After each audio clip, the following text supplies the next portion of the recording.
নিচটাতে তো অন্ধকার, তো ঠিকঠাক ভিডিওটা হচ্ছিল না, তাই বিসমিল্লাহ করে আনাজটা পাচ্ছিলাম না। এটা লাগাবো গাছটা, দেখবো হয় কিনা। ভয় লাগে কাটতে, যদি হাত কেটে যায়। এখানে আমার বড় বাবাটা আমার সঙ্গে দুষ্টামি করছিল, আমাকে দেখাচ্ছিল, দেখো মাম্মি আমি এগুলো শিখেছি।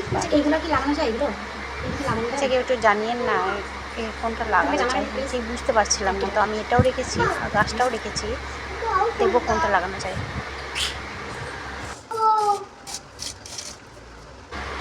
অনেকটা ভারী ছিল তো, তো হাত ধরে যাচ্ছিল, ঠিকঠাক কাটতে পারছিলাম না, ধরতেই পারছি না ঠিক করে।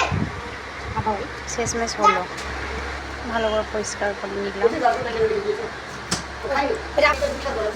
আচ্ছা এখনই বুঝাচ্ছি দাদা, আমার তো হয়ে গেছে কাজটা না। আমার আনারস খুব আনারসটা কেটে নিই, তারপর কাটতে, পরিষ্কার করতে, বিশেষ করে চোখগুলো পিস করে নিচ্ছি। আমাকে আমি বললো ধুতে, তো আমার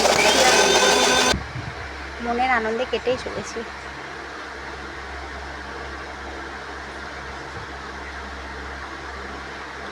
এবার কাটার পর জল দিয়ে ধুলাম, আর আমি আর আমি গল্প করছিলাম। কাটার পর খুব সুন্দর লাগছিল।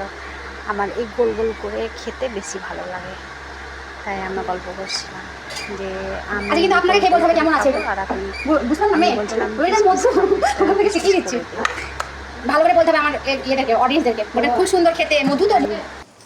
আপনাদের কাদের কাদের আনারস ভালো লাগে আমাকে জানাবেন। আমার মতো আমার খুব ভালো লাগে। আমার বাবাটার পিছনে